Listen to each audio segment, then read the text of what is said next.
Excelentíssima Vice-Presidente desse Tribunal. Levo a Vossa Excelência, em meu nome, em nome da nossa bancada, a bancada da Defesa, a nossa homenagem, nosso respeito. E homenagem principal pelo seu trabalho na presidência desse processo, que teve um desenrolar bastante reticente, digamos assim, né, em razão do momento que vivemos, e nós tivemos que trabalhar meio que em conjunto para dar um andamento mais, não tão célere, mas ao mesmo tempo técnico e viável para que nós cheguemos hoje a um julgamento justo e digno. Os pedidos que a defesa lhe encaminhou, né, todos no sentido de colaborar, inclusive, com o andamento processual, todos acolhidos, agradecemos, né, a vossa boa vontade para conosco, e porque o objetivo era o mesmo, era darmos uma satisfação clara, objetiva e mais pública possível para a comunidade de Catipe dos acontecimentos que estão nesses autos. E, além disso, também reconhecer o vosso trabalho na comarca tão próxima, tão vizinha de Santo Ângelo, né, da nossa Santo Ângelo, na presidência do Tribunal do Júri e na direção desse fórum. Ao doutor Caio, representante do Ministério Público, também nosso respeito. Estamos encontrando aqui pela primeira vez, até porque Vossa Excelência está em substituição, né, doutor Nilton.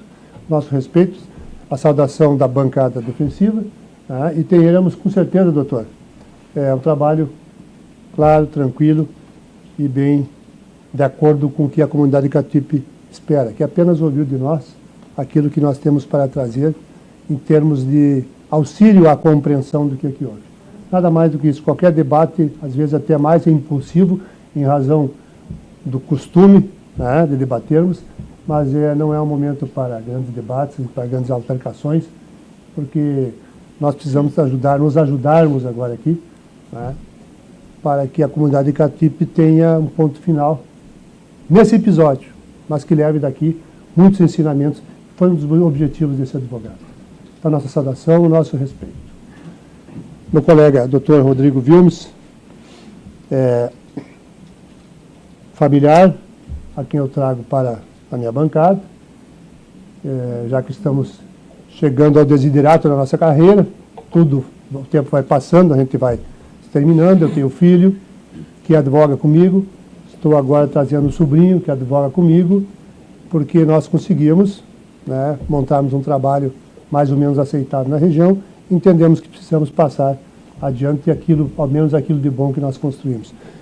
Pela segunda vez já ao meu lado em uma banca defensiva, minha saudação e o agradecimento de estar junto, sempre apoiando esse seu tio, né, e amigo, acima de tudo, e dizer que confio muito no teu trabalho, confio muito no trabalho de vocês para seguirem os nossos caminhos. Por isso, minha saudação, Rodrigo, e meu abraço fraterno. Ao pessoal da Brigada Militar, os amigos da Brigada Militar, a quem eu tive o prazer de, por muitos anos, defender, fazer a defesa lá em Santo Ângelo, dos componentes da ASPOM, da Associação dos Policiais Militares, minha saudação, leve ao comando a saudação defensiva, os respeitos ao trabalho difícil e abnegado de vocês, que eu tenho acompanho, eu conheço, e por isso merecem toda a nossa saudação e o respeito de todos nós. Ao mesmo, os amigos da SUSEP, cuja corporação estou perdendo um dos componentes da minha banca, a partir do dia 23 agora, o filho vai estar se incorporando a vocês, a opção é dele, e além de eu já ter uma grande amizade, um grande respeito pela categoria, teremos agora uma afinidade maior ainda.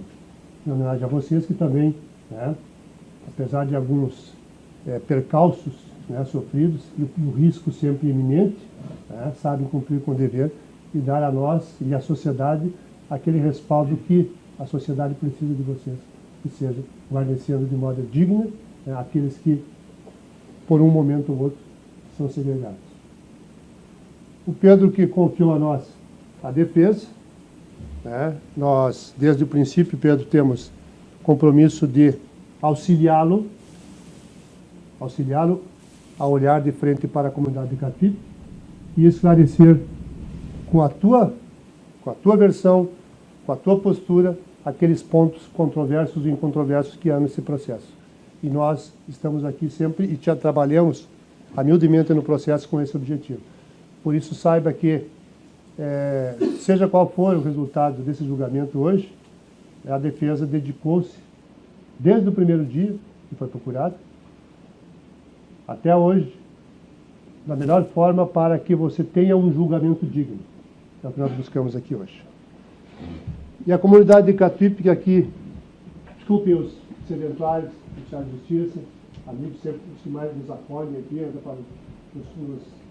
nos dão o prazer de trabalharmos, e são muito diligentes, qualquer probleminha, qualquer necessidade nos ligam pessoalmente, a coisa está sempre andando muito bem engrenada. A marca de vocês, muito obrigado, e a minha saudação também a todos vocês. A comunidade de Catuípe tem alguns conhecidos, e principalmente a família da Maria Eduarda. Eu quero dizer a vocês que esse defensor aqui já tem uma certa história no Tribunal de Júri do Rio Grande do Sul. Está aqui hoje, nesse plenário, imbuído de um sentimento e também de uma missão, de tentar fazer com que a comunidade de Catuípe compreenda o que aconteceu. E eu vou conversar com vocês, e vou conversar com os jurados, e através deles, que é a quem eu devo me dirigir, tentar que vocês todos, e eu desde o primeiro momento, o primeiro adiamento que eu pedi do júri, disse que eu acho que a comunidade de Catuípe deveria se fazer representar pelo maior número possível de pessoas no momento do julgamento desse processo, desse caso. Por quê? Porque nós temos um dever social, todos nós, de tratarmos, de enfrentarmos os fatos que ocorrem dentro da sociedade. Não só de Catuípe, mas das nossas sociedades. Nós temos esse caso aqui, que é um caso que realmente chocou a todos, todos vocês, a nós, que somos estranhos da Catuípe, e a vocês de Catuípe. E eu até faço parando por aqui, um outro caso que ocorreu aqui perto de Ijuí, também uma moça que parece que de CTG, eu não me aprofundei muito, né? Mas eu sei que aconteceu um fato também, a moça que era de CTG participativa, e sofreu uma violência, né? O que eu quero dizer com isso? Que qualquer meio social está suscetível hoje, infelizmente, à violência e principalmente à drogadição. E os pais, nós, os pais, é que somos os responsáveis por isso. Por quê? Porque nós temos o dever de acompanharmos nossos filhos, de educarmos nossos filhos, de mostrarmos o caminho certo e principalmente prevenirmos em relação ao caminho errado. A nossa sociedade, como um todo, ela sofre muito hoje por essa falta de participação dos pais. Não imposição, participação.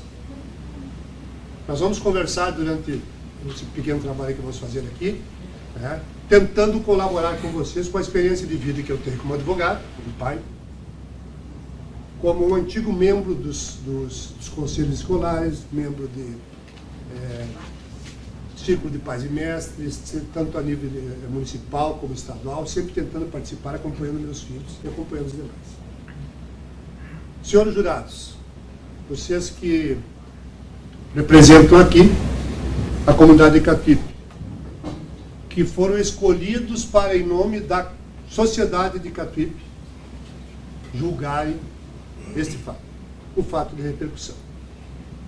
Um fato que não há como voltar atrás, um fato que não há como apagar. Então eu quero saudá-los, dizendo que confio plenamente.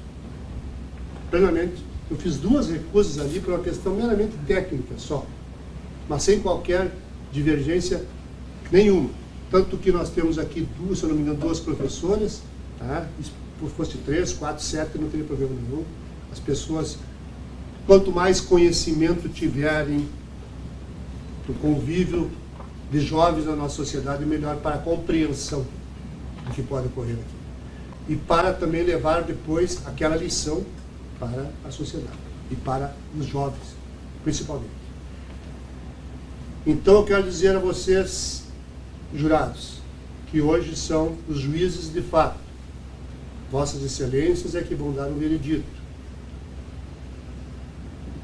E eu tenho certeza que algum ou alguém pode ter perguntado ou se questionado ultimamente.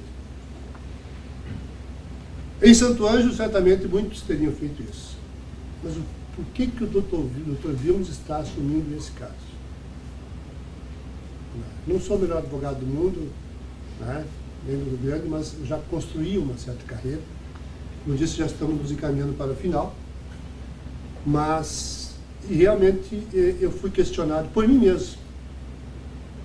Esse fato ocorreu dia 29 de março de 2019. Eu vi pela mídia alguma coisa e tive o mesmo sentimento, pode ter certeza, de qualquer um aqui. No dia 4 de abril, eu estava trabalhando no Tribunal do Júri na cidade de Santa Rosa. Eu recebi um telefonema de um familiar do seu Pedro, mencionando o fato que gostaria de conversar comigo. E eu, de pronto, o doutor Rodrigo se encontrava comigo, de pronto eu rejeitei. Rejeitei. Porque a repercussão, embora ela não... O que repercute não é o que está nos autos, a gente sabe muito bem, eu sei bem. Eu vou falar sobre isso com Vossas Excelências. Eu rejeitei e disse, não, no caso desse eu não... Não, mas a família, esse cidadão, irmão dele, João, eu disse, a família, a nossa família quer entender o que aconteceu, me disse o irmão dele. Nós precisamos de alguém que nos ajude a compreender. Conversa comigo, me receba. Então eu recebi no meu escritório, no outro dia, ou 2 dias depois, e ele passou a me relatar, então, a vida do seu Pedro, dentro desse trabalho de atendimento à comunidade escolar do interior do Catuípe. Que não era um eventual transportador de crianças. Eu conversei depois com diversos, não sei se não tem alguém aqui até, todo mundo de máscara não reconhece, de pessoas daqui que foram transportadas, mocinhas, rapazes. Há um dos rapazes que o Daronco, me parece que é depoente, que socorreu ele, foi transportado por bem menino, foi. Mas uma pessoa espetacular, sempre um pouco brincalhão, até botava apelidinho, nunca nada demais. Então, ele me relatou aquilo e eu disse, olha, depois fiquei até meio comovido com a situação, eu vi que são pessoas humildes do interior, que também não sabiam o que estava acontecendo. Então, fiz o primeiro compromisso com eles, que seria de acompanhar o inquérito policial, para trazer a eles um entendimento, a família, uma compreensão do fato. Então, eu fiz o compromisso, acompanhei o inquérito policial. Ao final do inquérito policial, que eu disse aqui, doutor, foi montado meio, realmente, fragilmente, e eu falei sério sobre o nosso amigo delegado, então fui acompanhando, mas algumas coisas que circundaram todo aquele disque, começaram a me despertar minha atenção. E eu conversava, e é óbvio, a gente conversa com pessoas de Catuípe, nós somos vizinhos, e a gente começa a ouvir coisas, e eu comecei a perceber que havia algumas circunstâncias ao redor disso, aquilo que nós chamamos tecnicamente, não é, doutor, de constelação. O que é constelação dentro do mundo jurídico, dentro do fato jurídico?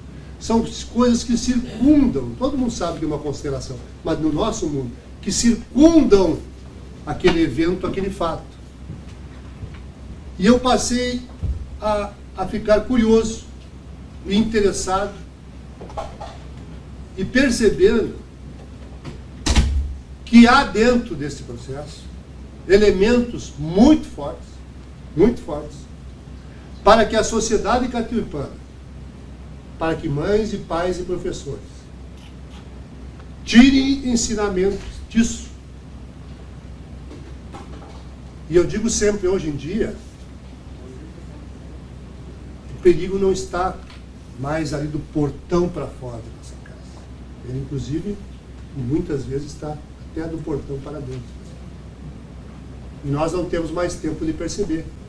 Eu, graças a Deus, como sou um pouquinho mais vivido, tive esse tempo de perceber. Mas hoje em dia, os pais, as mães, estão cada vez mais difíceis e eles querem tomar conta e não podem.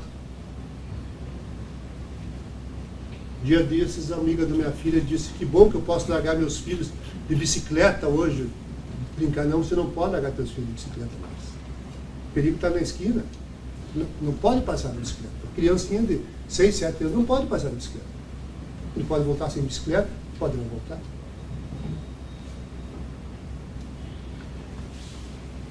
O que eu quero dizer com tudo isso, a Vossas Excelências, é para que nessa conversa que nós tenhamos aqui, e que vamos ter a partir de agora, todos os 7 que foram escolhidos aqui possam ir para casa, né, levando aquilo que a sociedade espera de vocês.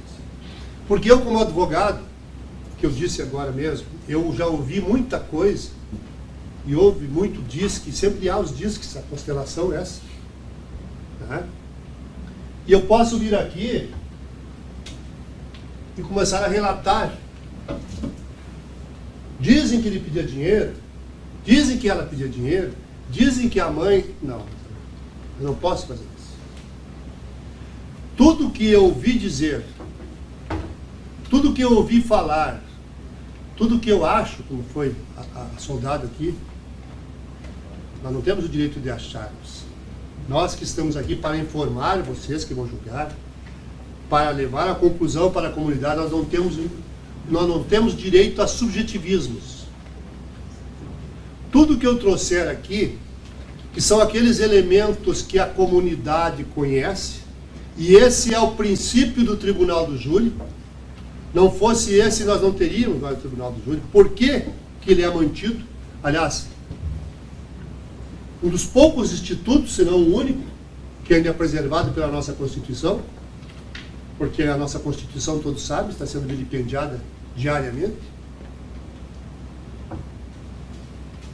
Vilipendiada diariamente.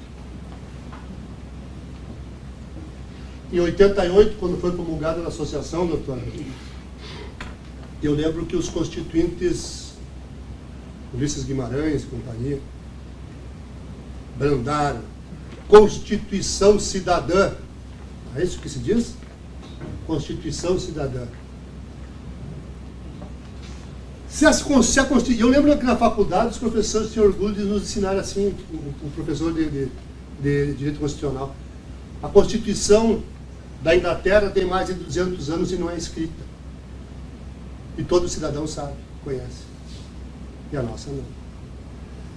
Mas a Constituição Cidadã, eu entendi à época, entendo até hoje,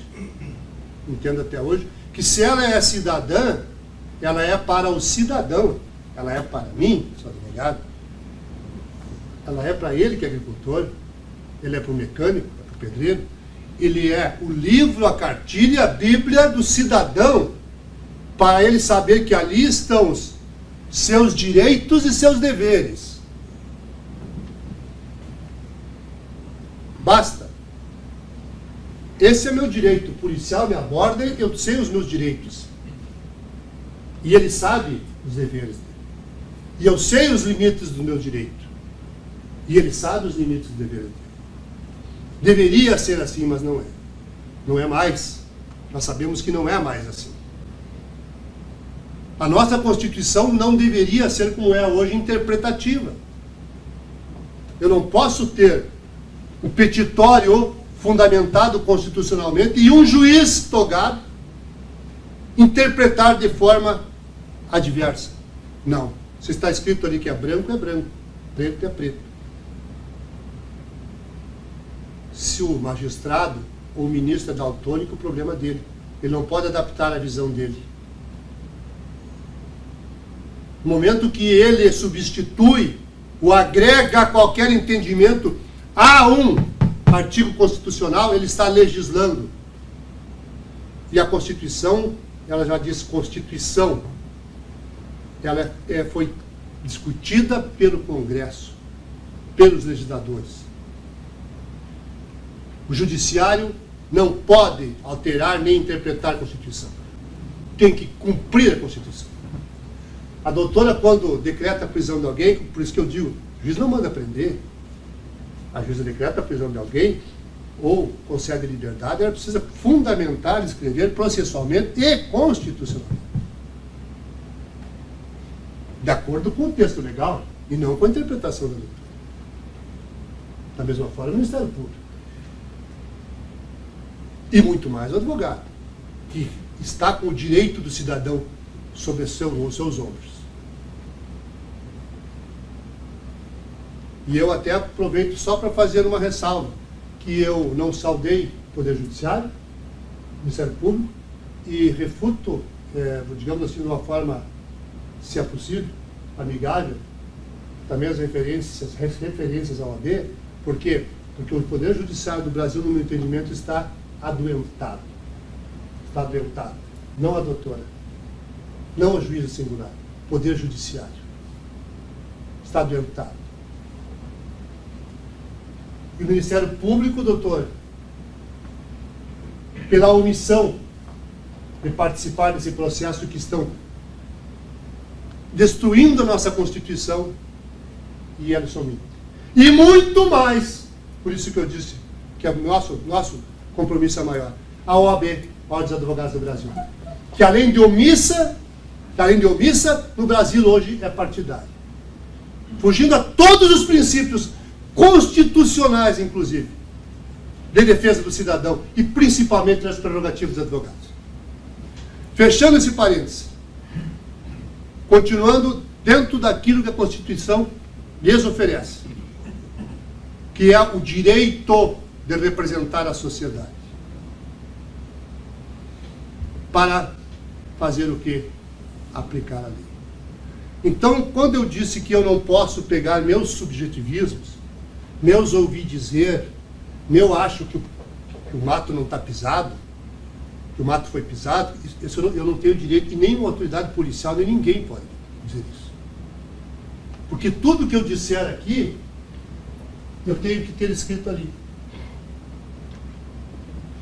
Aquilo que Vossas Excelências e a comunidade ouviu de comentários, sejam bons ou negativos, em relação a esse fato, tudo aquilo que vocês ouviram, tudo aquilo que eu ouvi dizer, para eu poder mencionar aqui, tem que estar aqui dentro dos autos. É meu dever. Se não estiver aqui dentro dos autos, o que eu disser e não puder provar, eu não mereço crédito. E por que é que a Constituição preservou o Tribunal do Júri? Porque há quase que uma inversão nesse sentido. Tudo aquilo que vocês sabem e ouviram dizer, vocês não sabiam se estavam ou não estavam. Então é levado a vocês hoje o conjunto de provas e de argumentos que eu e o doutor Caio só podemos trazer aqui se estiver nos autos do processo. E aí sim, aquilo que a comunidade tem em conhecimento precisa se encaixar no que está ali. Diferentemente do advogado, que eu disser precisa estar materializado ali. Ou do Ministério Público, precisa estar materializado ali. Então tem coisas, argumentos que se trazem aqui, que na verdade fogem tanto ao debate quanto à realidade. Muitas vezes as partes vêm ao Tribunal do Júri e discutem, e brigam, e levantam a voz, e batem no papel, porque a verdade é essa, a verdade é aquela. Não, quem sabe a verdade é a comunidade.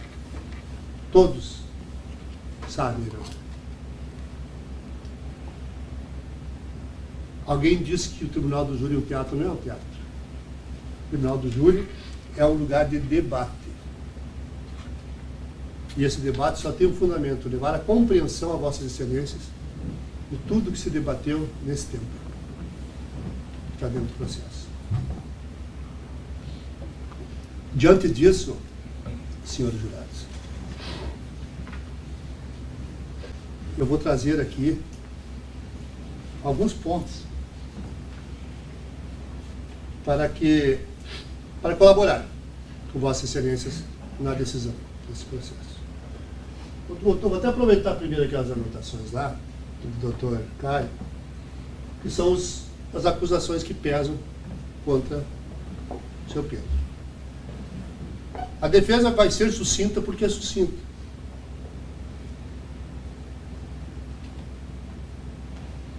O doutor, inclusive, falou que eu ataquei muito durante a instrução processual o feminicídio. O homicídio não se coaduna por motivo torpe. Sim, isso é meu dever como advogado. É um entendimento jurídico plausível. Por quê? Porque assim como estão fazendo com a Constituição hoje, o direito brasileiro, ele é falho em que sentido? O legislador, em que a maioria não tem preparo nenhum, para isso, ao menos, cria uma lei. Nós temos um fato, vamos até ficar nessa mesma lei. Tem um fato, violência contra a mulher, violência contra a mulher. Criou-se a Lei Maria da Penha. Muito bem. Ela é objetiva? Não, ela é subjetiva. Não, aí começam essas discussões paralelas, né? Direito extravagante, vai para lá e vai adaptando e a coisa não funciona. Então, se o leigo pega o texto legal, vai dizer que é uma coisa. Se eu vir aqui discutir, nós até hoje, que discutimos, não chegamos à conclusão. Se é objetivo, se é subjetivo, se pode, se não pode. Processualmente é minha obrigação discutir. Não vou querer agora, eu aqui, convencer o Conselho dos Jurados de algo que nós não temos hoje um consenso desde o início da Lei Maria da Penha. Então, cria-se a lei para depois adaptá-las. Como aplicar a lei? Na hora de aplicar a lei, aí você vai ver que ela tem algumas ou falhas ou excessos. Como é o caso do esdrúxulo Estatuto do Desarmamento. Por que esdrúxulo? Porque hoje está mais amainado. Mas de início ele começou a desarmar quem? Cidadão de bem, o coloninho, que tem a espingardinha, que estava em casa, que não sei o quê. Qualquer um que usava há 40 anos o revolvinho embaixo do banco do carro. Então, desarmamento. Criou-se desarmamento. Agora não tem mais violência. Piorou a violência, claro. Porque eu que sou cidadão de bem, estou dentro da minha casa, porta aberta, olhando televisão, não tenho arma. O malandro tem, entra na minha casa, faz o que quer. Então, quer dizer, quando criaram o estatuto, não vou discutir política aqui, lógico, a gente sabia que o objetivo era outro, desarmar a população, mas isso é uma questão que não me cabe discutir, mas quando criaram, o objetivo foi esse, só que não pensaram nas consequências, e assim são quase todas as nossas leis. Aí nós ficamos depois quebrando cabeça para tentar casar uma com a outra. Então, o que nós temos aqui? Para eu discutir a questão do homicídio do Pedro, eu só posso trazer a Vossas Excelências um argumento. Um argumento. Um argumento que é o argumento do Pedro, que vai ser quesitado, inclusive, né, doutor? Certo? É um argumento do Pedro. Ou Vossas Excelências terão entendimento, ao final desse processo, de que ocorreu um homicídio com toda aquela carga qualificativa lá, porque com mais de 30 anos de advocacia de tribunal do júri, eu não encontro, a não ser aquela questão técnica, poderia discutir um pouco torpe, doutor, também. Vingança, acho que não caberia. Mas, com tudo isso, ou Vossas Excelências decidem pela procedência da denúncia, com a carga qualificativa, ou Vossas Excelências compreendem a versão do Pedro, que ele disse aqui, não importa de que circunstância, que a intenção dele era de socorrer a menina e não de matar, e que no excesso dele, e ocasionou a morte. O que chama-se isso? Chama-se homicídio pré-doloso. Homicídio que ele não tem a intenção de matar, muito embora tenha corrido risco. Essa é a versão que ele trouxe, usar desde o princípio. Por isso até que eu pedi para a doutora Rose, para que ela quisitasse, porque é a versão dele. Então, dentro do homicídio, eu vi negar que o homicídio ocorreu? Não. Que na legítima defesa? Não.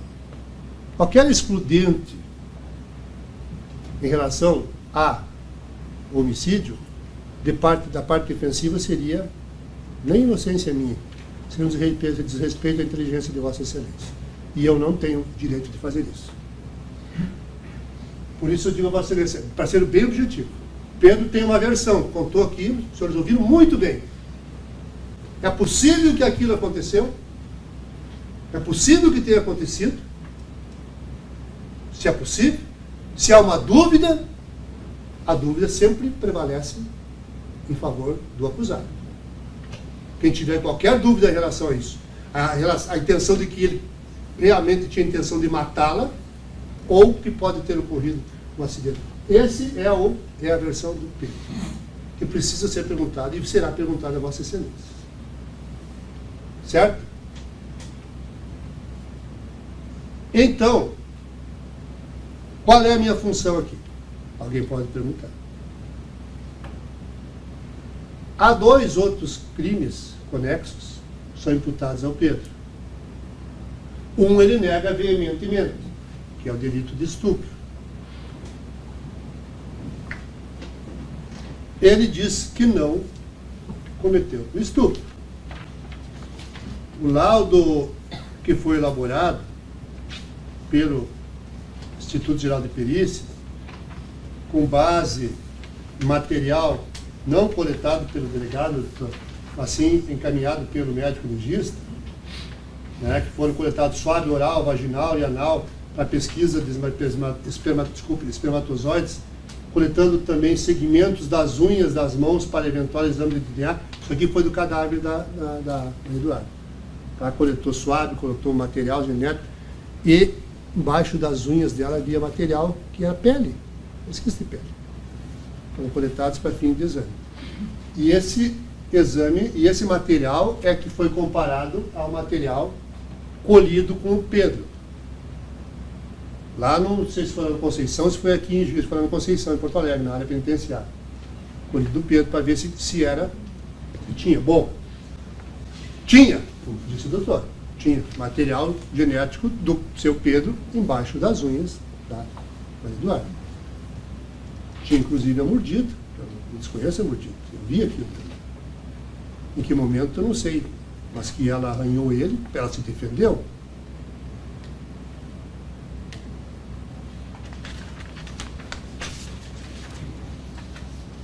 Então esse material era do Pedro. O contato do Pedro com ela houve. A única coisa que não houve, e aqui, tudo que eu estou dizendo, como eu falei antes, para Vossa Excelência, eu preciso provar. Ou pela prova testemunhal, que é o ouvir dizer aquele ouvir dizer, alguém deve ter dito e tem que estar escrito no processo, senão eu não posso mencionar. Esse é o ouvir dizer, né, materializado, um depoimento testemunhal, ou por uma prova técnica. E o Pedro nega isso. Bom, mas a menina manteve relação. Tem o depoimento do médico, ele deu o depoimento para nós, o legista, e ele disse que ela manteve relação. Se foi forçada, não foi, ele não pode dizer, até em razão do tempo decorrido. Certo? Houve relação, se foi forçada ou não foi. No entanto, na conclusão desse laudo, o que o doutor esmiuçou aqui, né, comparando o material genético do Pedro com o material que foi colhido aqui pelo médico legista, material suave, oral, vaginal e anal para pesquisa de espermatozoides. Para pesquisas de espermatozoides. Quer dizer, se houve relação sexual, tem que haver resquícios de espermatozoides do homem e da mulher. E a conclusão dos peritos do GP é de que não foi obtido perfil genético masculino no material biológico presente nas regiões vaginal, anal da vítima Maria Eduarda Silva Zambon.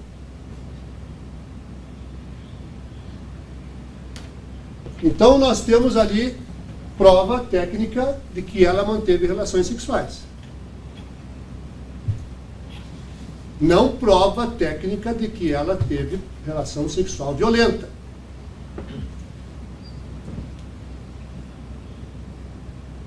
Mas nós não temos prova técnica de que foi o seu Pedro que manteve relação sexual com ela. Que tinha material genético debaixo das unhas, sim. Né? Aquela mordida, lógico, não foi feito o exame de arcada dentária, mas só poderia ter sido dela, isso eu admito. Né? Mas não há prova técnica de que o seu Pedro tenha sido o autor daquela conjunção noticiada nos autos. Eu não vou arguir aqui elementos para colocar em dúvida, desculpe, a conduta de ninguém.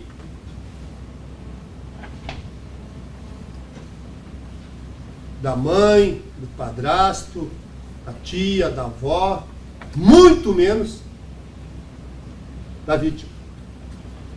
Há uma técnica, entre aspas, dentro do processo penal que se chama de vitimologia. Aquela em que o advogado inverte toda a situação processual, né, e ao invés de defender o acusado, ele passa a atacar a vítima e por muitas vezes consegue transformar a vítima num ser mais desprezível, digamos assim, né, e com isso consegue absolvição, muito embora às vezes não sendo essa a realidade. Eu não trabalho com vitimologia, muito menos nesse caso. Muito menos nesse caso. Porque o homicídio simples ou qualificado, não falando sobre esse, mas aquele que o doutor disse, que parece que é banal, não é banal não, pelos primórdios da humanidade, ele sempre é circunstancial. Eu sempre digo, se não é por vingança, se não for passional, é circunstancial. Por uma briga, uma discussão, uma vingança, mas ele é circunstancial. Nós vemos sempre, todo dia, pessoas de bem envolvidas, de repente saiu, fulano matou Beltrano, atirou Ciclano, sem que ele tenha nenhum antecedente e ninguém podia presumir que ele fosse fazer aquilo. Então o homicídio todo ele é explicativo. Jamais através da vitimologia, a não ser quando eu me bato alguém me defendendo de um bandido, um assassino. Aí sim, aí é os antecedentes da vítima que ele vai dar isso. Mas eu só quero fazer aqui, doutor, se o senhor me permite, uma pequena ressalva, porque, como eu disse antes, muitos comentários ocorreram à época aqui em Catuípe. E, muito embora não estejam dentro dos autos, não podem ser desprezados pela comunidade. Por isso que a comunidade precisa estar presente no julgamento. Maria Jussara Ávila da Silva é tia da Maria Eduarda. É irmã da mãe da Maria Eduarda. Não adianta estender muito, porque eu acho que todo mundo conhece muito mais do que eu, qualquer um. A cidade é pequena, eu sei que as pessoas se conhecem. No depoimento policial dela, ela disse assim, ó, que a Maria Eduarda vinha, por vezes, passear ali, na casa dela. E que ela quase sempre trazia uma nota de R$100. Que Maria Eduarda dizia, tia, não posso voltar com esse dinheiro para casa, temos que gastar, vamos comprar algumas coisas para você e para mim. Daí ela dizia assim, ó, a Maria Eduarda, né, a Maria Eduarda deve ter pegado esse dinheiro do padrasto, ela sabe onde ele guarda. Ou havia essa suspeita, o Dalmino ela tinha esse dinheiro. Mas eu não quero colocar em dúvida aqui, pelo amor de Deus, eu compreendo isso. Sabe? Que ela estava pedindo dinheiro, não estou afirmando isso, que tinha algum caso com ele, como já surgiu na sociedade, não posso afirmar isso. Eu não tenho nada aqui dentro. Eu estou só tentando relembrar a Vossa Excelências que esses comentários que saíram, muitos não foram em vão. Porque a tia dela mesmo disse espontaneamente na polícia. Ela chegava com dinheiro e disse, tia, não posso voltar para casa com esse dinheiro, como se fosse um dinheiro escuso. Ah, mas não tem nada. Pode não ter nada a ver com isso. Só que essas circunstâncias todas que rodeiam esse caso aqui nos trazem algumas dúvidas em relação a isso. Não apagam o fato, obviamente que não apagam o fato. Mas são circunstâncias, são caminhos abertos e travados, traçados, digo melhor, para eventos como esse. Portas abertas por alguém que não foi vigilante o suficiente. E hoje fiquei com pena até do constrangimento do seu Belinazzo, porque eu pedi para o seu Belinazzo, ele estava constrangido, coitado. Eu não conheço ele, conheço a família Belinazzo, um lá de Santo Ângelo, outro de Giruá, e até acho que esse aqui é cidadão de um caso que teve muito violento lá em Santo Ângelo, parente, deve ser porque é daqui a moça que foi morta lá e foi simulado um suicídio, a comunidade católica deve ter conhecimento disso, né? Mas fiquei constrangido de ver o cidadão com medo de dizer, nós já sabemos, eu só vou afirmar, doutor, mas não precisa nem considerar isso, porque a comunidade deve saber também. Essa questão da máquina, do aparelho de procurar ouro, para mim, quando surgiu isso também, doutor, você deve ter achado esdrúxulo isso, né? E eu também. Mas pergunto para a doutora Rosemary, os olhos brilhando do doutor Newton, né? O doutor Newton, o pai dele procurava ouro também, já começou a questionar como é que era o teu aparelho, quase estava negociando os dois na audiência. Então, quer dizer, havia algo em relação a esse, que foi aprendido, inclusive. E mais, ó, por que eu pedi? Eu estou em Santo Ângelo, eu não conheço o seu Belinazzo, eu não conheço o aparelho de procurar ouro, eu não estava aqui advogando, né? Eu não sei de nada, eu não conhecia Jair, não conhecia essas pessoas. Quando o Ministério Público solicitou a busca e apreensão, desculpe, antes dos dias da busca e apreensão, o João, irmão do Pedro, ligou-me dizendo que o seu Belinazzo, Urbano, havia ido lá pedir emprestado o aparelho para procurar ouro na terra dele, que eles já tinham dado uma pesquisada a ele junto com o Pedro. Se ele podia emprestar, que não tinha problema.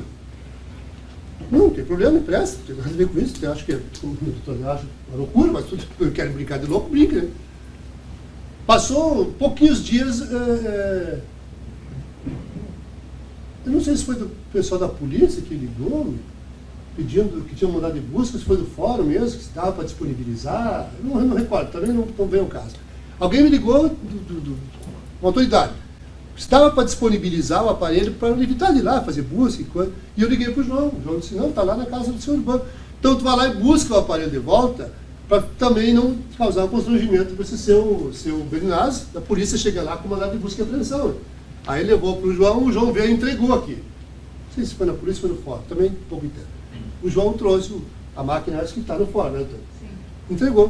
Quer dizer, então isso existe também, sabe? Então existe essa busca de ouro por ele. Existiu essa busca de ouro que a família nega que teve lá no Jair. Existiu essa procura.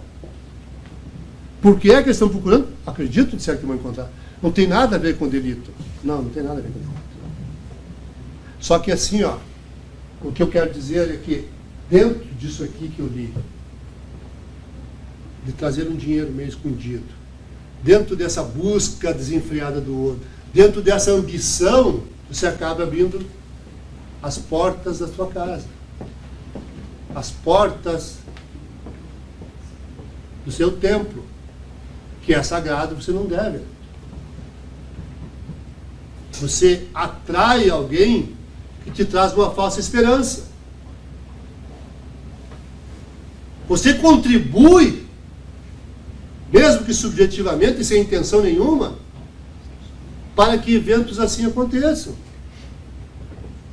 Porque se eu tenho alguém, vou até falar com o meu cliente, se eu tenho alguém que tem um aparelho de procurar ouro, eu vou dizer, pô, tu é maluco, não vou pedir emprestado. Mas há essa cultura, aí eu fui que é uma cultura, e isso eu não posso falar muito aqui, porque eu falo para bobagem que todo mundo sabe mais do que eu. Né? Dessa procura ali para o Burma, você pode estar lá toda hora. Aí um já passa para o outro, que passa para o outro, e criou isso aí. Criou essa situação toda. praticamente uma febre do ouro. Califórnia, 1830, eu acho que foi.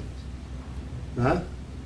Então, quer dizer, existiram esses fatos. Essa constelação, esses elementos, que não estão todos aqui dentro, o que eu posso mencionar, o que está aqui dentro do processo, e mais outros que Vossa Excelência sabe, é que vão contribuir com o que nós estamos dizendo aqui hoje, e com aquilo que se consta no processo, e aquilo que é de conhecimento de todos nós, para que o Pedro tenha o julgamento digno.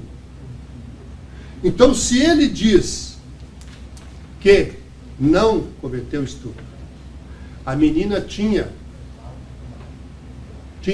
lesões de ato sexual, está no laudo, mas não há prova técnica de que foi o seu João. Se não há prova técnica, nenhuma prova testemunhal poderia substituir.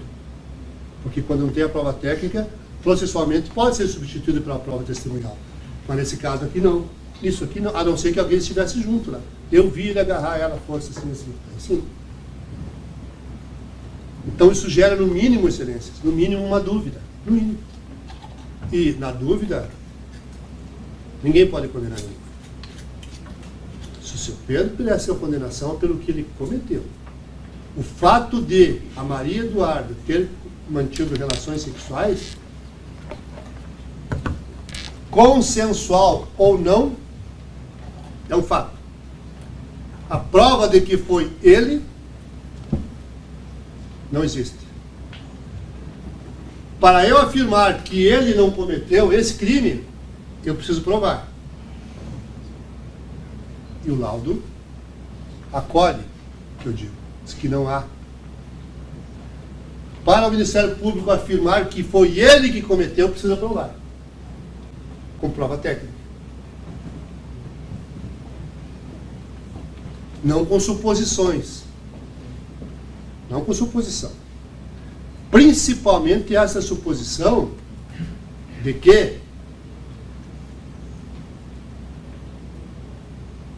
o fato teria ocorrido no carro, próximo ao carro. Na última parte da sustentação do doutor aqui.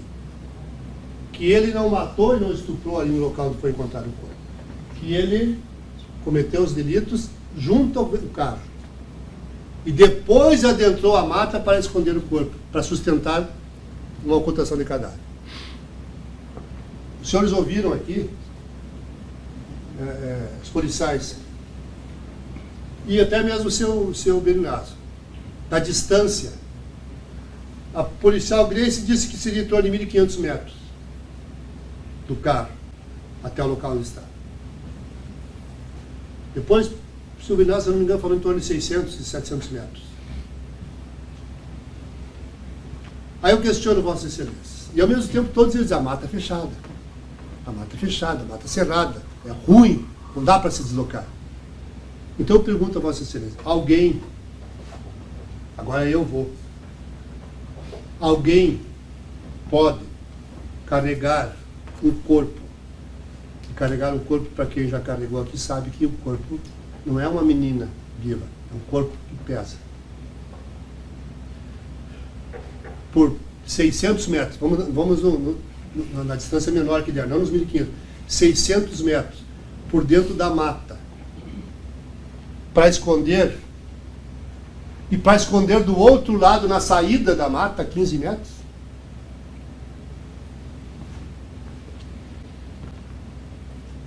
Eu vou andar 600 metros, vou entrar na mata, estou no carro, ela morta, pego no colo, entro na mata cerrada, cruzo 600 metros, quando eu estou a 15, que eu vejo a lavoura, eu vou esconder aqui. Isso é possível. Isso é possível. Aonde aconteceu o fato, ninguém pode dizer onde aconteceu. Só que ninguém pode dizer que não aconteceu ali onde ela foi encontrada. Porque hoje, eu fui até um pouco brusco com a policial Grace,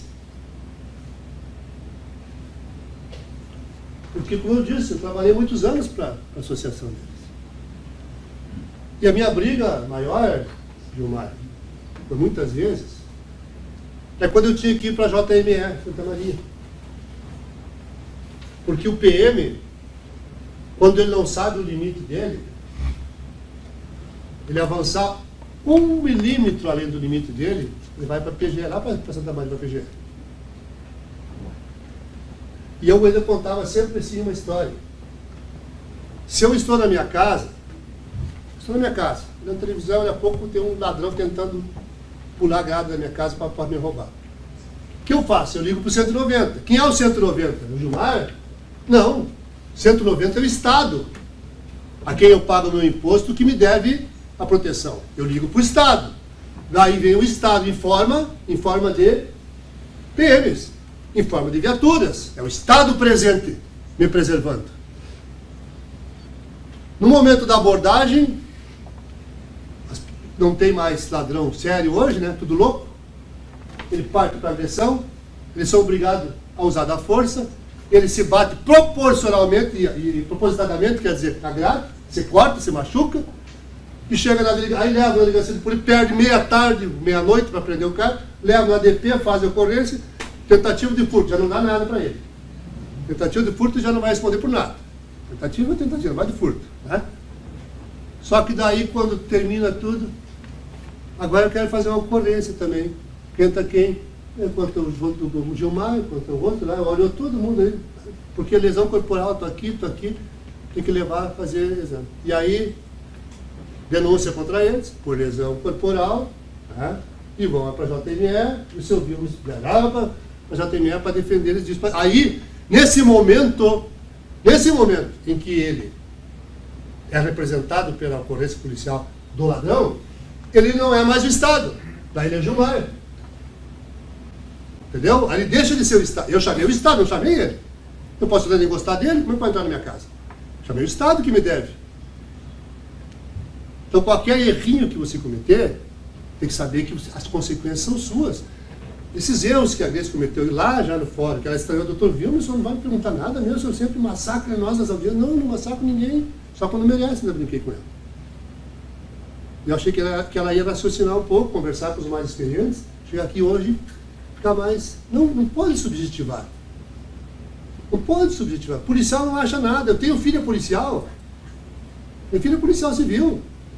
Tu tem o teu limite ali. Eles têm o limite deles. O inteligente tem limite. O agente tem limite. Eu tenho meus limites. A minha me abordou, eu sou advogado. Não, e daí? Então cada um tem que ter seus limites. Não pode ficar induzindo coisas. E, doutor, quando eu disse aquilo, que eu estranhei muito, eu sei que ela estava no relatório. Comunicar a Polícia Civil. Tá? Mas no relatório não consta que ela disse que lá ela percebeu que havia isso no solo. Então, ela não tem nada que se imiscuir na prova técnica. Porque eles criaram os dois. A escola está fora hoje, está mais comedido, vai veterano, ele foi mais quietinho hoje, mas também avançou bastante na vez. Se imiscuíram os dois numa acusação. Criaram um fato que não há prova técnica. Que só quem pode provar a ocultação do cadáver é o IGP. Se foi o tempo, eu sou tão velho que eu trabalhei nesse tempo, né? Os jovens lá, não, os dois, o Gilmar, né?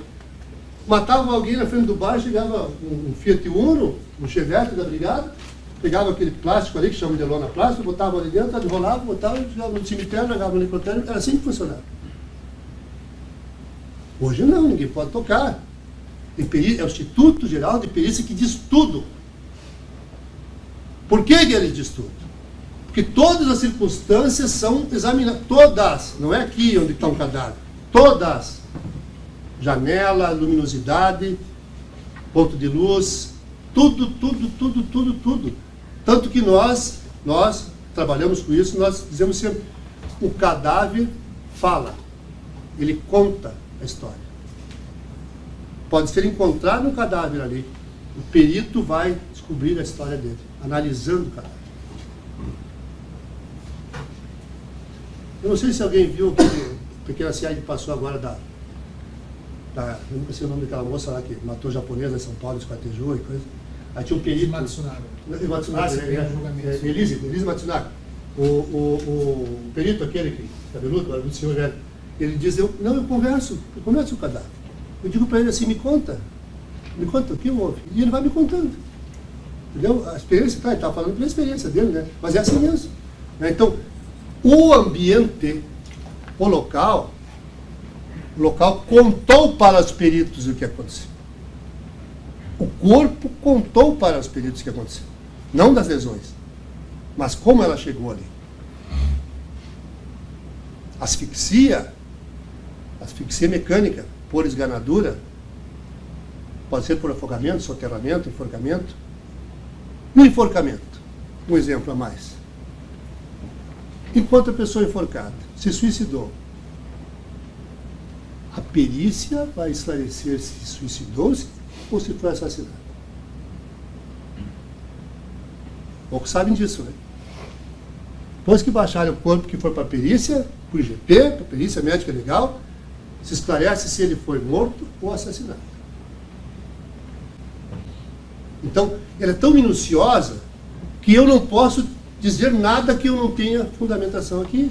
Muito menos alguém leigo, um policial. Não, mas eu acho que, inclusive, o perito concordou comigo. Não concordou, o perito não fala. O perito não fala. O perito faz. Olha, imagine quantos casos violentíssimos eles passam por dia, por semana, esses feriadões. Eles vão estar contando coisa, eles enlouquecem. Entram em depressão. Eles têm um preparo psicológico muito grande, é necessário isso. Os policiais já sofrem, imagina, só presenciam e resguardam o local. Imagina o perito. E os peritos disseram o seguinte, ó, no momento em que foram concitados pela autoridade policial para traçar um relatório do que tinha lá no local. Entre outras coisas, que é o que interessa agora aqui para nós, em relação a vítimas, assim, ó, encontrava-se em decúbito dorsal, trazendo o corpo disposto sobre o solo de terra em meio à vegetação, com a cabeça voltada para o oeste geográfico e distante cerca de 15 metros da área do plantio mais próximo. 15 metros. Fotografia. Apresenta os membros inferiores dispostos em extensão sobre o solo, trazendo seus pés voltados para o leste geográfico. Fotografia. Os membros superiores encontrados dispostos em extensão sobre o solo, voltados para a região inferior do corpo e levemente afastados do tronco. Verificamos preliminarmente, à luz do exame perinoscópico, que o corpo da vítima apresentava livores de poça nas regiões posteriores, compatíveis com a posição em que a vítima encontrava-se, na ocasião do nosso atendimento. Na cabeça, a região abrangendo o entorno do olho direito apresentava área de coloração arroxeada, hematoma, apresentando também extravasamento sanguíneo junto à respectiva região. No pescoço, na forma esparsa, havia manchas violáceas, com escoriações junto à região central, que é essa aqui. Na mão direita, sobre os dedos e o dorso, havia ferimentos uniformes, irregulares, difusos distribuídos. Tá? Então, veja bem, se o perito percebe que houve movimentação, ele vai dizer, o solo apresenta particularidade assim, assim, assim, assim, assado, dando a entender que foi ali depositado.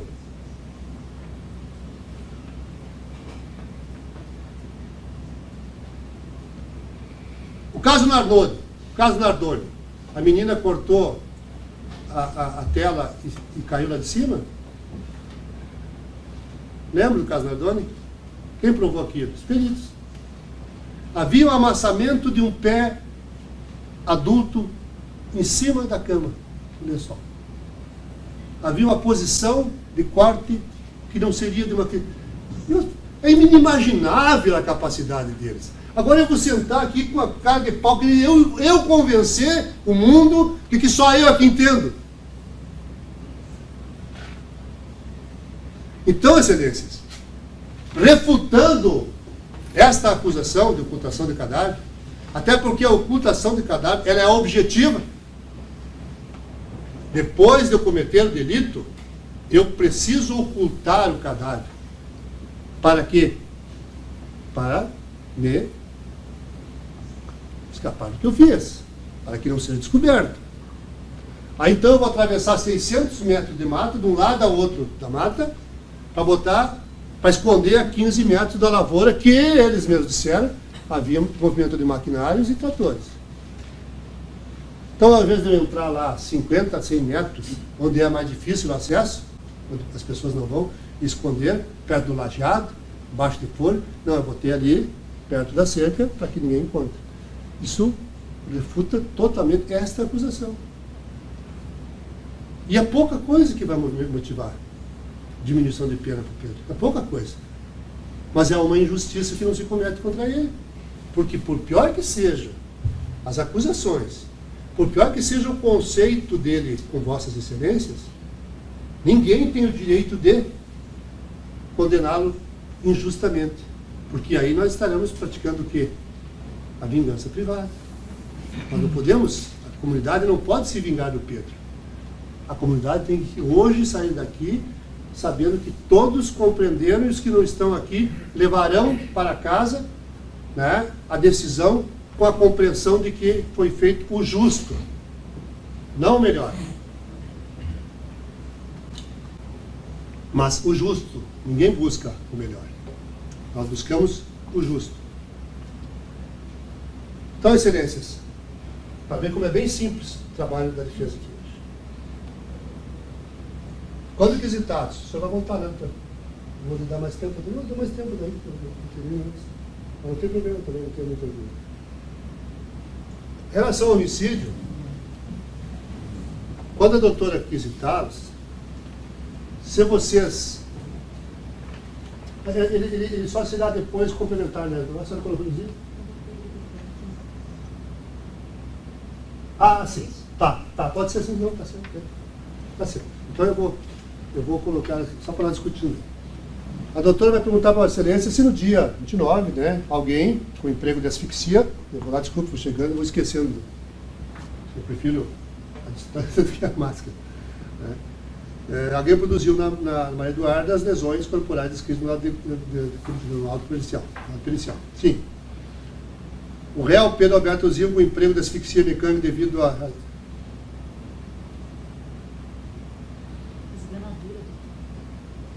Então, não é melhor? Não, mas...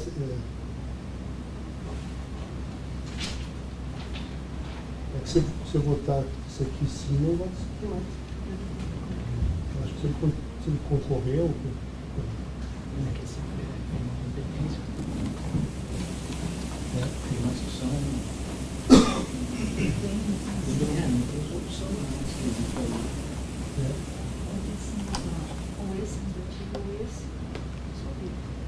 Não, mas não, isso aqui não foi isso, mas esse aqui você pode levar o válido, esse aqui é afirmativo, não se mata. Se esse aqui? Esse aqui é afirmativo, sim, que é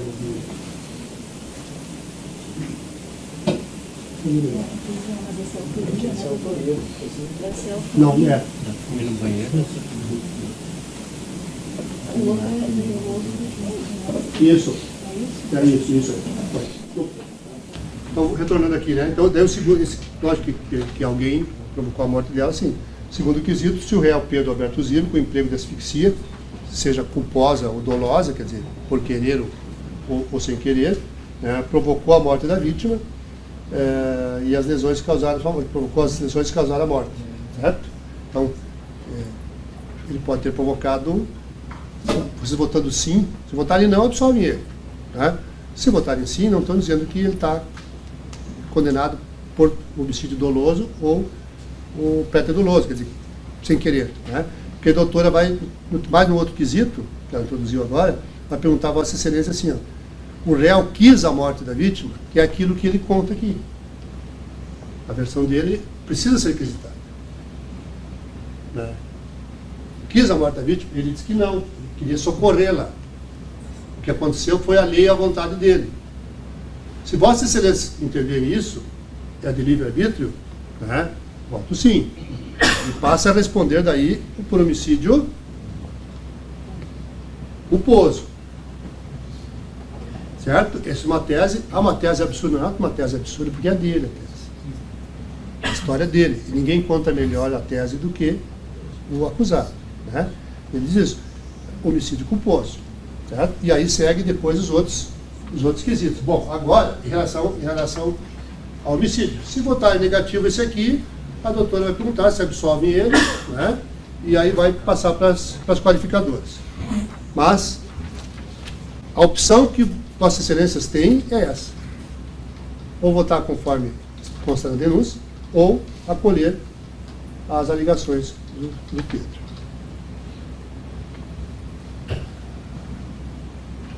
Em relação ao estupro, também a doutora vai quisitar a Vossas Excelências. Se alguém, né, foi arrastada para dentro de um matagal, constrangida à condição carnal, mediante violência e grave ameaça.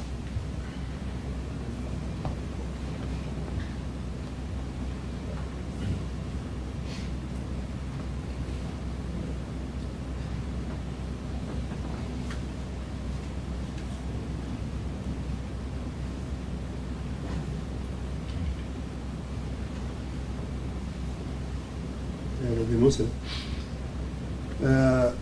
Segundo quesito, então, vamos discutir esse.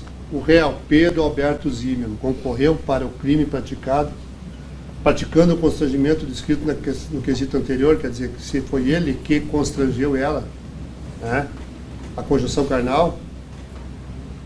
Esse é o quesito que decide essa questão que ele levantou aqui, que ele negou, e que eu refuto através do laudo pericial, que diz que não foi encontrado material genético do Pedro na cavidade vaginal, anal da menina. Não há prova técnica de que o Pedro tenha mantido conjunção carnal com a Maria Eduarda. Há prova técnica de que a Maria Eduarda manteve relação sexual, consentida ou não.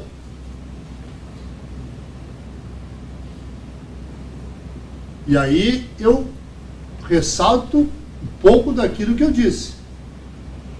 A busca pelo ouro de tolo, a ambição, abre as portas do teu templo. E você não pode prever quem vai por ali passar. Ou quem está ali dentro. Quem tem a ambição tamanha, de permitir os maiores absurdos. Por que eu falo isso?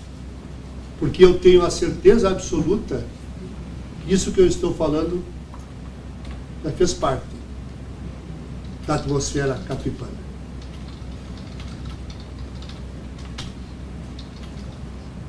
Então é uma possibilidade. Não há prova de que o Pedro tenha sido o autor daquela conjunção carnal, consentido ou não.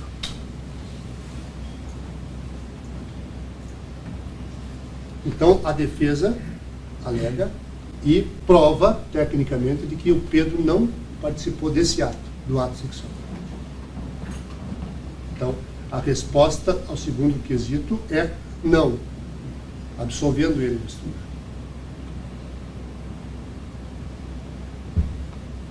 Por quê? Porque ninguém tem o direito de, por mera subjetividade, com medo de dar satisfações a outrem que não seja a sua consciência, não pode, ninguém, de sã consciência, com dúvida, qualquer dúvida, por menor que seja, condenar o seu semelhante. O crime pode ser hediondo, horripilante, objetivo, mas a autoria não pode ser subjetiva. Vossas Excelências precisam chegar aos seus lares hoje, olhar seus familiares de frente, filhos, esposa, esposo, pais, mães, e deitar a cabeça no travesseiro e dormir tranquilo. Eu absolvi porque eu não tinha certeza. Dói. Mesmo não tendo certeza, eu condenei. Não dói. Pode saber. A dúvida em relação ao destino de um semelhante é tão dolorida quanto a saudade. Ela não sai de dentro de nós nunca mais. É melhor a certeza de não ter condenado alguém injustamente do que a dúvida de ter condenado injustamente. E não há prova de que o Pedro tenha feito isso. E ninguém pode dizer o que aconteceu, porque lá só estavam os dois. E eu, com a pouca experiência que eu tenho, lhes digo que eu tenho formas e técnicas de tirar as verdades dos meus clientes. E de muitas vezes abandonar clientes porque eles continuam a negar a verdade. E eu não encontrei a verdade de cliente. Meia verdade eu encontrei, que é a violência sexual ou o ato sexual consentido, eu não sei. Que nenhum médico não soube dizer isso. Nem o doutor soube dizer isso.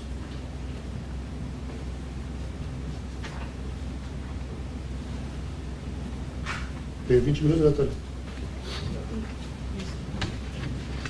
Quando eu perguntei ao doutor Auro Hauer, que é um médico legista que fez o trabalho de perícia, eu disse a ele, em relação ao lado complementar, o senhor respondeu a quesitos complementares que pediu a delegacia de polícia. Quesitos complementares só tem uma parte que me chamou a atenção. Quando o senhor descreve em resposta ao segundo quesito, primeiro, se há sinais de conjunção carnal recente. Segundo, em caso positivo, se esses sinais, lesões, podem ser limitados ao tempo. Quantas horas tinham sido produzidos aproximadamente, dentre outras coisas da sua resposta aqui? O que me chamou a atenção, ao final, o senhor disse que trata-se de lesões ocorridas no mínimo há 24 horas antes do exame. O exame foi feito às 16, 18 horas do sábado. Mais de 24 horas depois do fato. E ele disse que é no mínimo 24 horas antes. Ele não disse no máximo. Depois eu perguntei para ele. Daí ele disse, isso é aproximado, né? A gente não tem como determinar a hora, o médico não dizendo. Aí eu perguntei, tá, doutor, se no mínimo, o que me chamou a atenção, o máximo não teria como oferir, o máximo até o corpo chegar a saber que ela está morta. Quer dizer, o máximo é o horário que ele estava ali. O mínimo ele consegue estabelecer. Não podia ter sido um dia antes, dia depois, um dia anterior ao fato? Eu perguntei a ele, e ele respondeu assim, a gente não tem como precisar isso. O corpo está estanque. E é o que nós constatamos, que houve realmente isso. É o que nós podemos afirmar. Essa colocação de horário já é uma forma difícil de se interpretar, não é? Então, o próprio perito não conseguiu esclarecer. Dizer assim, não, foi naquele momento. Foi naquele horário. Não. O próprio perito. E o perito que fez o exame no corpo. E os peritos do IGP, para onde foi encaminhado o material genético, não encontraram elementos comprovando que o Pedro manteve conjunção carnal com ela. Ah, mas aí não é função minha. Muito menos de vossas excelências adivinhar como foi, quem foi. Porque se você tem as portas da tua casa abertas pela ambição, corre todos os riscos do mundo.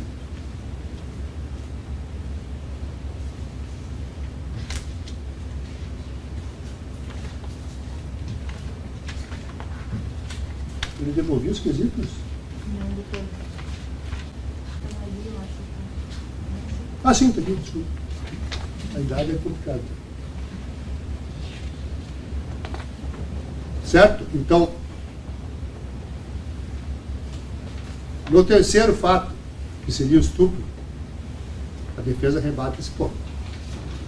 Certo?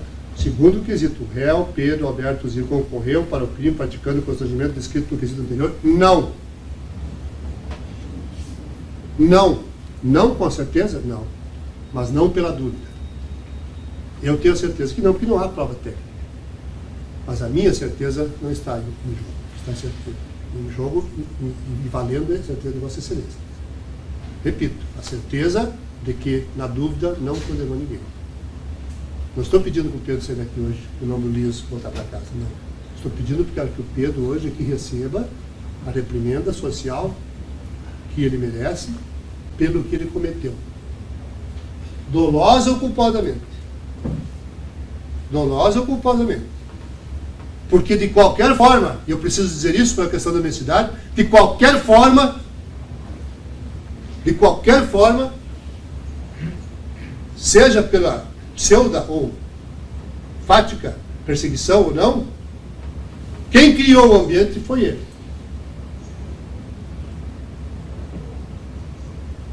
Então, a questão do homicídio é isso que eu quero dizer, em relação ao homicídio. De qualquer forma. Porque se ele estava socorrendo alguém que estava sob sua guarida, sob sua guarda, e ele não soube socorrer, a responsabilidade é dele. Então, seja do entendimento dos senhores. Ele não quis, ele se culposo. Quis, ele fez, por isso, e até, doutor, eu digo uma coisa que eu também poderia, e acho até que queria se enquadrar muito mais. Ao invés do homicídio torpe pela vingança, né, a ocultação do cadáver, ao invés da ocultação do cadáver, seria para ocultar fato anterior. Seria meu entendimento. Né? Tu essa qualificadora, eu também teria colocado, seria o 6. Entendeu? Quer dizer, nós não estamos aqui discutindo o sexo dos anjos, né? Cada um com seus argumentos, nós estamos, não pode mais, na época não pode roubar. Mas é isso, sabe?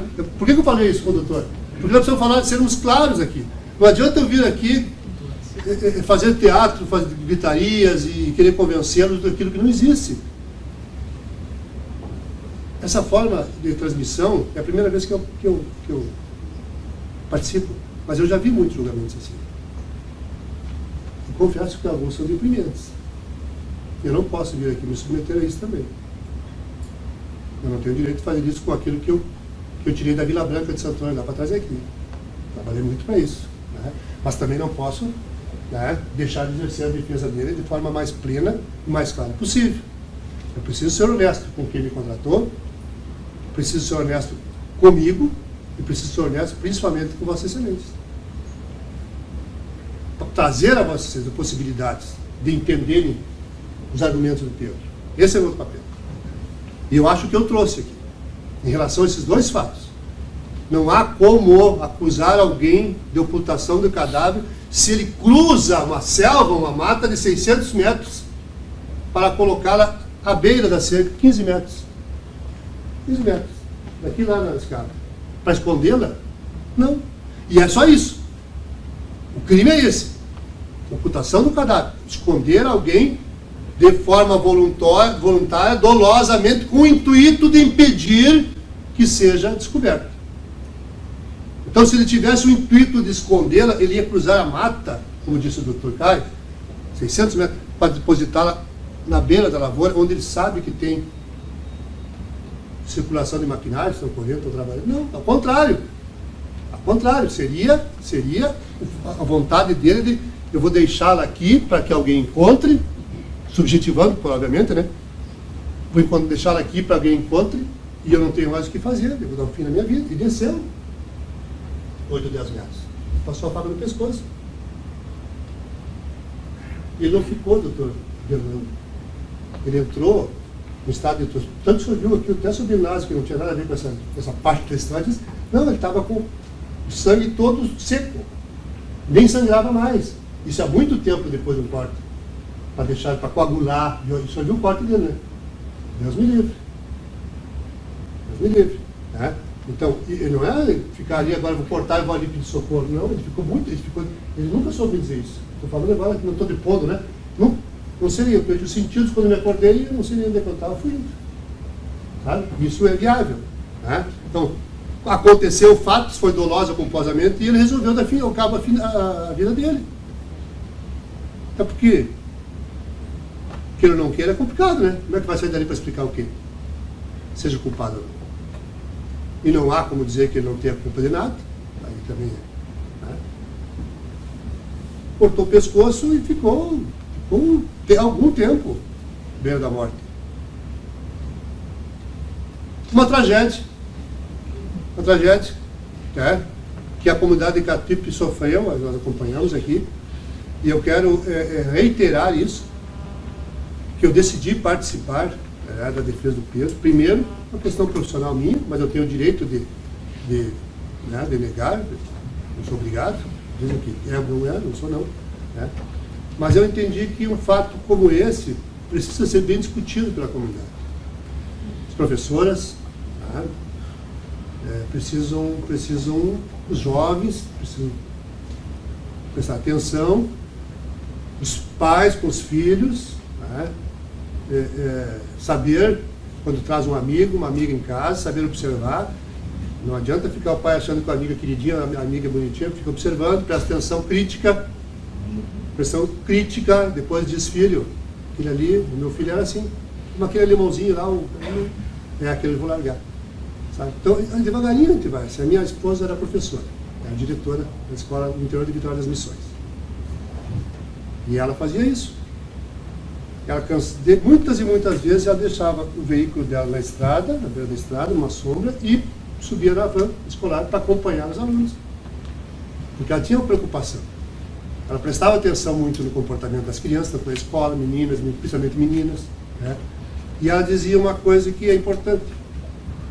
Parece que os pais não percebem que os filhos crescem. Né?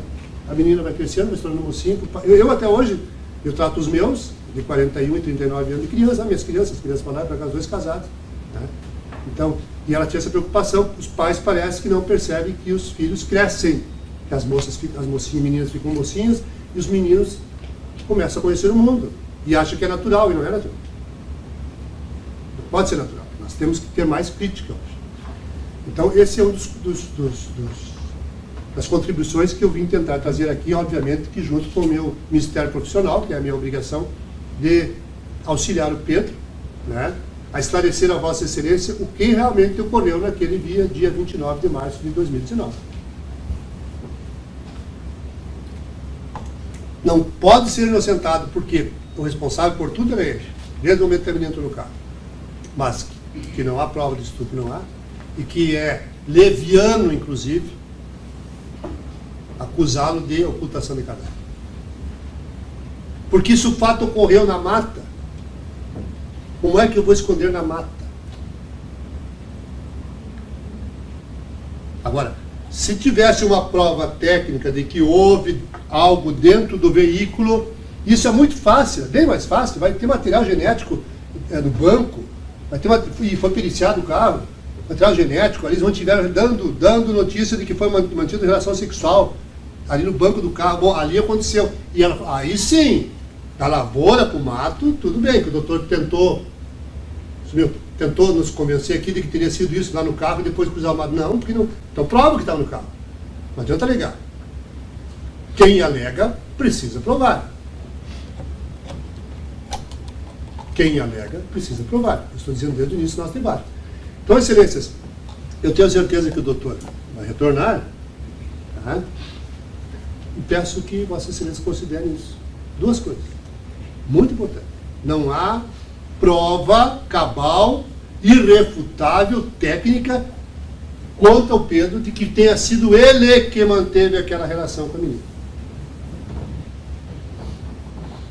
E, além de leviano, não há prova nenhuma de que a menina foi encontrada ali porque ele tentou escondê-la. Não. O fato aconteceu ali,